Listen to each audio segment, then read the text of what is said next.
ప్రభుపేట అందరికీ కూడా నా శుభాది వందనాలు తెలియజేస్తున్నాను. దేవుని మహాకృపను బట్టి ఈ రీతిగా కలవడానికి దేవుడిచ్చిన కృపకి ఆయనకే మహిమ, ఘనత, ప్రభావాలు చెల్లును గాక. సమస్తమైన కార్యాలు దేవుడు జరిగిస్తున్నాడు మన జీవితంలో. దాని విషయమై ప్రార్థన చేసుకుంటూ ఆయన చిత్తాన్ని ఎరుగు విషయమై మనమందరము కూడా సిద్ధపడుతున్నాం. దాని విషయంలో ప్రార్థన చేసుకున్నాం. దేవా నీకు వందనాలు, కృప కలిగిన దేవుడు నీవు. నీ కృపా సన్నిధికి నీకు వందనాలు చేస్తున్నాను. నేను నేడు ఏకరీతిగా ఉన్నతికి నీకు వందనాలు. నీ సమాధానము నాయన ప్రభా మాకు దయచేయమని, నీ కృపను మాకు అనుగ్రహిస్తున్నందుకు నీకు వందనాలు. నీవే మాకు తోడుగా ఆదరణగా ఉండు ప్రభా. నీ కృపను దయచేస్తున్నందుకు నీకు వందనాలు. నీవే నాయన సహాయకుడుగా నీ సన్నిధి ఎల్లప్పుడూ మాతో ఉంచి నడిపించి సహాయం దయచేయమని, నీవే నాయన ప్రభా మాతో క్లియర్గా మాట్లాడమని యేసుక్రీస్తు నామంలో అడిగి వేడుకుంటున్నాము తండ్రి. ఆమేన్. మరొక్కసారి మీ అందరికీ కూడా నా శుభాది వందనాలు తెలియజేస్తున్నాను. దేవుని యొక్క అద్భుతమైన కృపలో మనము నేర్చుకుంటున్న పాఠాలు ఉన్నాయి. అదేంటంటే, నీవు నా దేవుడవు, నీ చిత్తానుసారముగా ప్రవర్తించుట నాకు నేర్పుము, దయగల నీ ఆత్మ సమభూమి కలిగిన ప్రదేశమందు నన్ను నిలుపుచున్నేను. ఆమేన్. దేవుని యొక్క కృపలో, దేవుని యొక్క సన్నిధిలో దేవుడు మనతో మాట్లాడుతున్న మాట ఏంటంటే, దేవుని చిత్తాన్ని, దేవుని యొక్క ప్రణాళికనంతా కూడా దేవుడు మనకు అనుగ్రహిస్తున్నాడు. అందుకనే ఆయన కృప, ఆయన కాపుదల మనకు అనుగ్రహిస్తున్నాడు గనక ఆయనే మనకు తోడుగా ఉంటున్నవాడుగా ఆయన ఉన్నాడు. అందుకని ఆయన చిత్తం ఏంటో, ఆయన దయ ఏంటో మనకి దేవుడు అర్థమవులాగన దేవుని సహాయము మనం కోరుచున్నాము. సో దేవుడు మనకి నేర్పిస్తున్న పాఠం ఏంటంటే, ఆయన పరిపూర్ణ చిత్తం ఏంటో అనేది మనం ఎరిగి ఉన్నాం. అయితే ఈరోజు దేవుడు మనతో మాట్లాడుతున్న మాట ఏంటంటే, సో ప్రీవియస్ వీక్స్ 3 వీక్స్ కూడా ఆయన పర్ఫెక్ట్ విల్ ఏంటి నేర్చుకున్నాము. తర్వాత how to know the will of the God, the perfect will of the God, దాని గురించి నేర్చుకున్నాము. ఈ రోజు నేర్చుకుంటున్న పాఠం ఏంటంటే, how to stand in the will of God, దేవుని చిత్తములో ఏ రీతిగా మనం నిలబడాలి.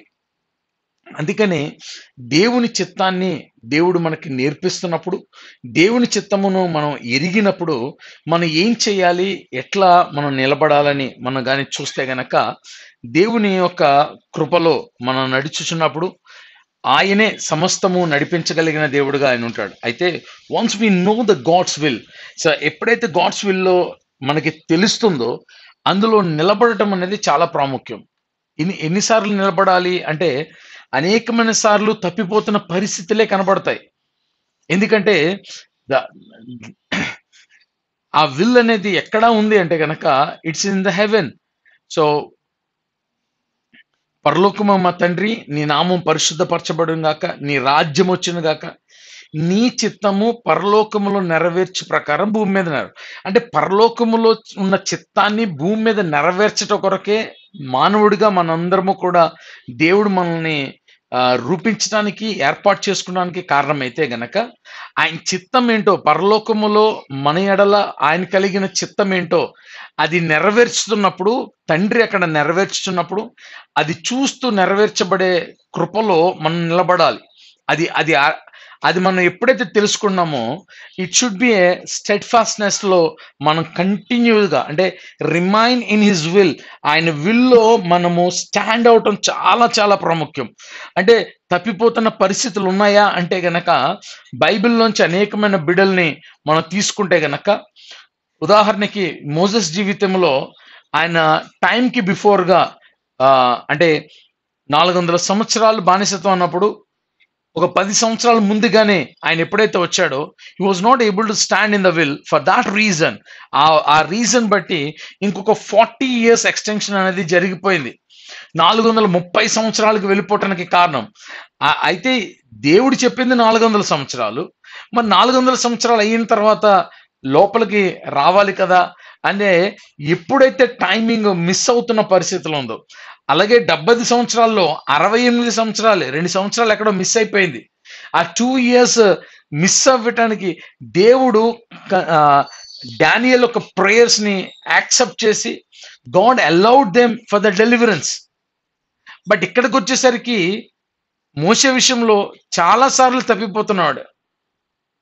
2-3 సార్లు తప్పిపోతున్న వాడికి సరిదిద్దటానికి ఓ పక్కన మొదటిగా దేవుని చిత్తంలో నిలబెట్టడానికి ఆనాడు వాళ్ళ అమ్మగారు కానీ అక్క కానీ నిలబడటం చూసాము. దాని తర్వాత వాళ్ళ వైఫ్ సెపోరా నిలబడటం చూసాము. సో దేవుని యొక్క చిత్తము ఎప్పుడైతే డీవియేషన్కి వెళ్తుందో ఆ డీవియేషన్ నుంచి మరలా గాడ్స్ పర్ఫెక్ట్ విల్లో నిలబడటం అనేది చాలా ప్రాముఖ్యం. అందుకనే ఆయన యొక్క ప్రేమ, ఆయన యొక్క కృప మన జీవితంలో, ఆయన కనికరం ఏ రీతిగా అయితే స్టెడ్ ఫాస్టెడ్నెస్ లో ఉందో అదే రీతిగా మన జీవితంలో కూడా ఆ స్టెడ్ ఫాస్టెడ్నెస్ లో మనం నిలబడటం అనేది చాలా చాలా ప్రాముఖ్యముగా దేవుడు మనకి నేర్పిస్తూ వస్తున్నాడు. అందుకని దేవుని యొక్క కృప, దేవుని యొక్క కనికరము మనం చాలా చాలా ప్రాముఖ్యముగా చూసుకుంటూ దేవుని చిత్తమును ఎరిగిన మనము ఆయన టైమింగ్ కూడా మిస్ అవ్వకుండా చాలా జాగ్రత్తగా చూసుకోవాలి. And trusting on the God's timings, the God seasons. మనకు ఆ సీజన్స్ అర్థం అవ్వాలి, ఆయన ప్యాటర్న్స్ అర్థం అవ్వాలి. ఆయన ప్యాటర్న్స్ లో హెవెన్లీ ప్యాటర్న్స్ ఏమైతే జరుగుతున్నాయో, ఏది దేవుడు అలౌ చేయాలనుకున్నాడు, ఏది దేవుడు అలౌ చేయకోకుండా క్యాన్సిల్ చేయాలని, రిబ్యూక్ చేయాలని దేవుడు అనుకున్నాడో అది నీకు తెలియాలి. ఎగ్జాంపుల్, అబ్రహాము కాలంలో వచ్చినట్టుగానే కరువు వచ్చింది. కానీ అబ్రహాం అయితే ఈజిప్ట్ వెళ్ళటం మూలంగా దేవుని చిత్తానికి వేరుగా అయిపోవటం ప్రారంభించాడు. దేవుని చిత్తమును కాదనుకున్నాడు.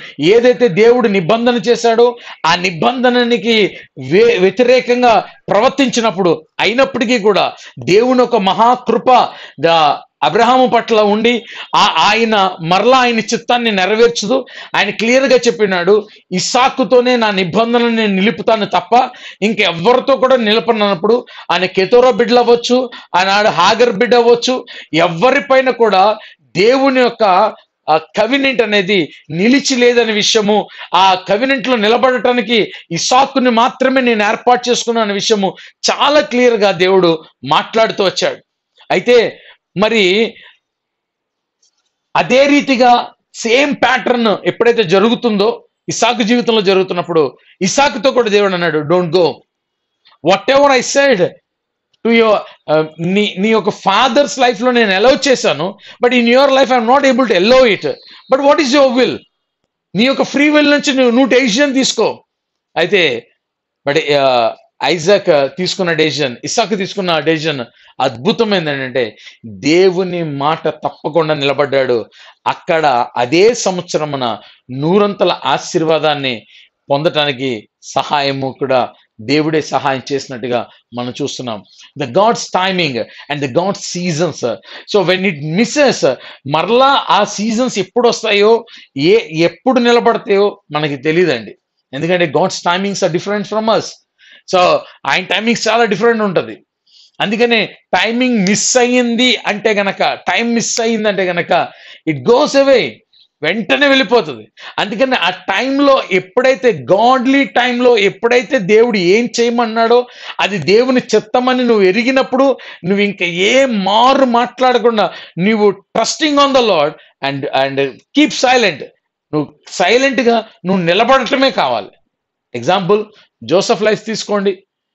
He knows the God's will in his life, but when coming to the situations, ఇంట్లోనే అన్నదమ్ముల్లోనే హేట్రేట్ అని చూశాడు, అమ్మేశారు, కొట్టివేశారు, ఆఖరికి నింద, అవమానము, ఆఖరికి ప్రిజన్లో కూడా వాళ్ళని నమ్మి వాళ్ళకంటూ సహాయం చేస్తున్నాడు. వాళ్ళు ఏమైనా సహాయం చేస్తారనుకుంటే లేదు. బట్ గాడ్స్ టైమింగ్ పైన he was just rely on his timing. ఎప్పుడైతే టైమింగ్లో నిలబడ్డాడో దేవుడు బయటికి తీసుకొచ్చాడు. ఏ రీతిగా తీసుకొచ్చాడంటే తన మాత్రమే కాదు కానీ తన కుటుంబం అంతా కూడా ఆ కరువు నుంచి తప్పించడం కోసం ముందుగానే చెప్పి ఇలా ఉన్నాడంటే గనక ఆ గుంపులో ఒక గుంపుగా ఉండిపోయేవాడేమో. ఇలా ఒకడు ఉన్నాడు, కళ్ళకి అర్థం చెప్పేవాడు అన్నప్పుడు ఆ గుంపులో ఒక గుంపుగా ఉండిపోయాడేమో. కానీ దేవుడు అలా చేయలే. ఒక ప్రత్యేకమైన రీతిలో దేవుడు తీసుకొచ్చాడు. ఆయనకి మరలా జ్ఞాపకాన్ని తీసుకొచ్చాడు. ఎవరికి ఆ విజ్డమ్ ఇవ్వకోకుండా అక్కడ బ్లాక్ అయిన పరిస్థితి కనబడుతుంది. But this is all about the God's timings my dear. But when you still trusting on him, God will lift you up in a due time. We all know that, my dear. We all know that. But don't have the anxious about the things what is happening in your life right now. But believe that the God timing is there for me, and He will lift you in the due time. In the due time, He will excel you on. So డెఫినెట్గా అది జరుగుతుందని నువ్వు నమ్మితే గనక దేవుడి కార్యం చూడగలదు. ఇంకేం చేయాలంటే resist the distractions and all the temptations what are coming in the God's will. So in the way when you are walking in the path, a lot of distractions will come. Lot of distractions. So when you know the will of God, when you know the will of God, when you're standing for it, the distractions will come. So when the distractions are coming, ఎప్పుడైతే గమ్యం వైపు నువ్వు వెళ్తున్న పరిస్థితులు ఉన్నాయో అటు ఇటు కూడా అలజడులు వస్తూనే ఉంటాయి. యేసుక్రీస్తు ప్రభు వారు ధోనిలో ఉన్నప్పుడు ఆయన ఉన్న ధోనిపైనే గాలి తుఫాన్ వచ్చింది. దాన్ని గద్దించాడు, నెమ్మది చేశాడు. గెరాసీ ప్రాంతంలో అద్భుత రీతిలో ఆ బిడ్డకి స్వస్థత అనేది జరగడం జరిగింది. అదే బిడ్డ ఆ డెకపోలి అంతా కూడా యేసుక్రీస్తుని పరిచయం చేసిన వాడిగా కనబడుతున్నాడు. ఈరోజు నా జీవితంలో, యేసయ్య జీవితంలోనే అటువంటి దేవుని చిత్తాన్ని నెరవేర్చడానికి వెళ్తున్నప్పుడు డిస్ట్రాక్షన్స్ ఉంటున్నప్పుడు, నీ లైఫ్లో డిస్ట్రాక్షన్స్ ఉండవని నేను చెప్పట్లే, టెంప్టేషన్స్ ఉండవని నేను చెప్పట్లే, ట్రయల్స్ ఉండవని నేను చెప్పట్లే. So in everything what is happening, but only that you have to encourage yourself. The Holy Spirit there for you, my dear, to encourage. So ఈ డిస్ట్రాక్షన్స్ వస్తున్నప్పుడు, టెంప్టేషన్స్ వస్తున్నప్పుడు, stay cool, my dear, and trust. When you're trusting on the Lord, and encourage yourself with the word of God. Come closer to the word more and more. So there is a silence. Yes, I know it. There is a silence in your life, but still God is telling this one. So every distractions, rebuke it, because enemy wants to pull you out from the God's path నుంచి నేను pull చేయడానికి చాలా try చేస్తూ ఉంటుంది. వెళ్ళిపోతున్న పరిస్థితులు ఉన్నాయి. చాలా మంది డిస్ట్రాక్ట్ అయిపోయి లోకానుసారంగా నిలబడిపోయి అదే దేవుని చిత్తమని చెప్పుతున్న వారి పరిస్థితులు కూడా ఉన్నాయి. నేను దాన్ని ఏమీ కాదంటలేదు. వాళ్ళ పరిస్థితులను బట్టి, వాళ్ళ బలహీనతలను బట్టి వాళ్ళు పడిపోయారు. వాళ్ళని చూసి మనం అవమానించక్కర్లేదు, వాళ్ళని చూసి హేళన చేయక్కర్లేదు. But still my dear, believe this. ఆనాడు నెహెమ్యా గోడలు కడుతున్నప్పుడు ఎనిమి చాలా చాలా డిస్ట్రాక్షన్స్ తీసుకురావడానికి చూసినప్పుడు, నీ లైఫ్లో కూడా మళ్ళా గోడలు కడుతున్న పరిస్థితులు ఉన్నాయేమో, అనగా మరలా ప్రాకారంలో కట్టుకుంటున్నామేమో. నీ చుట్టూ ఏ ప్రాకారం అయితే ఉండాలో ఆ ప్రాకారంలో దేవుని చిత్తంలో నిలబడటం కొరకు నీ జీవితాన్ని కట్టుకుంటున్నప్పుడు చాలా చాలా డిస్ట్రాక్షన్స్. కానీ నీతో నాతో మాట్లాడుతున్న మాటలు ఉన్నాయి. అవి ఏంటి అని మనం చూస్తే గనక, ఆనాడు నెహెమ్యా అంటున్న మాట ఏంటి తెలుసా? I'm doing the great work so that I cannot come down. So నీకు నువ్వు ఎంకరేజ్ చేసుకో, knowing your identity in the Christ. క్రీస్తులో నీకు కలిగిన గుర్తింపును నువ్వేం చేస్తున్నావు నాన్న, నువ్వు నన్ను నీ చిత్త ప్రకారము భూమి పునాదులు వేయబడక మునుపు నీ సత్క్రియల్లో నన్ను నిలబెట్టడం కొరకు ఇట్టి రీతిగా నా ప్రయాణం చేస్తున్నావు. దీనికి వ్యతిరేకంగా వస్తున్న ప్రతి ఆటంకమును, ప్రతి ఆలోచనలు యేసుక్రీస్తు నామంలో నీ యొక్క జ్ఞానానికి అడ్డుగిస్తున్న ప్రతి దుర్గమును యేసుక్రీస్తు నామంలో పడగొడుతున్నాం ప్రభా అని చెప్పి, నువ్వు ఎప్పుడైతే పడగొట్టడానికి కావాల్సిన యుద్ధోపక్రమాలన్నీ కూడా దేవుడు ఇచ్చినాడు, ఆ యుద్ధోపక్రమాలను బట్టి నువ్వు ఎప్పుడైతే ఆ రీతిగా ప్రేయర్ చేసుకుని నువ్వు ఎప్పుడైతే నిలబడతావో, దేవుడు ఆశ్చర్య కార్యాలు నా జీవితంలో దేవుడు నెరవేరుస్తాడు. ఆమేన్. 100% I'm telling my dear, 100% God is going to do great things in our lives. Great things. నీ యొక్క ఇమాజినేషన్‌కి నీ ఎక్స్‌పెక్టేషన్స్ కూడా నీకు అందదు. అంత గ్రేట్ థింగ్స్ నీ గురించి, నా గురించి దేవుడు తలంచున్నాడు. అందుకని whatever the distractions are coming, keep it away. Every temptations keep it away. Every temptations. But seek when you ఏం చేయాలి అన్నానంటే be thankful to the God in every situation. As you know that అన్ని సందర్భములందు ప్రార్థన విజ్ఞాపన చేత కృతజ్ఞతాస్తుతులు prayer ఉండాలి. కన్ఫెషన్ వర్డ్ నీ నోట నుండి ఉండాలి. That Lord I'm doing the great work, I'm in your will, I'm doing the great work, I will never come down lord, I never come down. నీకు నీవుగా పురుకొలుపుకున్నట ఆత్మ నిన్ను పురుకొలుపుతుంది. ఆత్మ నీ వాక్యం చేత నిన్ను బలపరుస్తుంది. రెండవది thankful to the God in every situation. అందుకనే నా ప్రాణమా ఎలా తొందరపడుతున్నావని దావీదు అంటున్నా. ఎలా తొందర రానివ్వద్దు ప్రాణమా అని తనలో తను మాట్లాడుకుంటూ ఏమన్నాడు, నా ప్రాణమా యెహోవాను సన్నిధించు, నా అంతరంగము సమస్తమా ఆయన పరిశుద్ధ నామమును సన్నిధించు, నా ప్రాణం యెహోవాను సన్నిధించు, ఆయన చేసిన ఉపకారముల్లో. Just think my dear, whatever God has done in your previous years, whatever. So he's faithful, my dear, to make you faithful, to make you strong, to make you believe in him. God is faithful, my dear. Don't give up the things. Don't give up. ఇవ్వద్దు దేవునికి. దేవునికి వ్యతిరేకంగా, ఆయన చిత్తానికి వ్యతిరేకంగా ఏ మాట నీ నోటంటే రానివ్వకుండా దేవునికి థ్యాంక్స్ చెప్తా ఉండు. ఇన్ ఎవ్రీ సిచ్యువేషన్ థ్యాంక్స్ చెప్పు. God is in control. Still he is in control, my dear. And walk in his by faith and not by the site.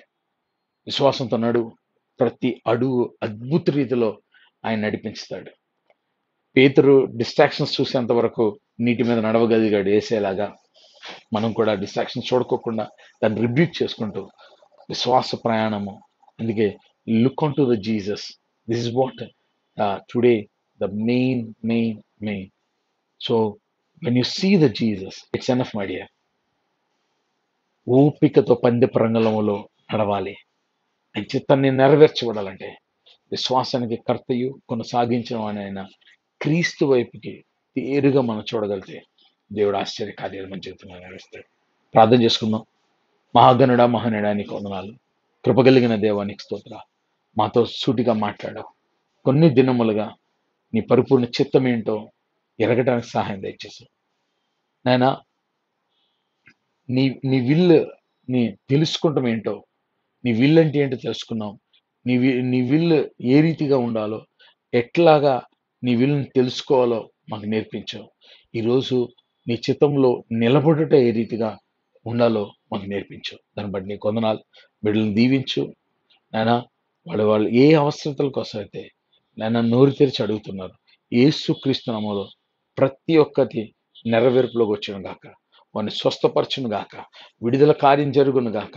వివాహాలు విషయంలో కానీ, అయా ప్రభా ఉద్యోగాల విషయంలో కానీ, అయా ప్రభా గర్భఫలం విషయంలో కానీ, అయా వాళ్ళు నాయన ప్రభా వీసా నాయన ప్రభా ట్రావెల్ విషయంలో కానీ, అయా ప్రతిదీ నీ స్వాధీనంలో ఉండును గాక.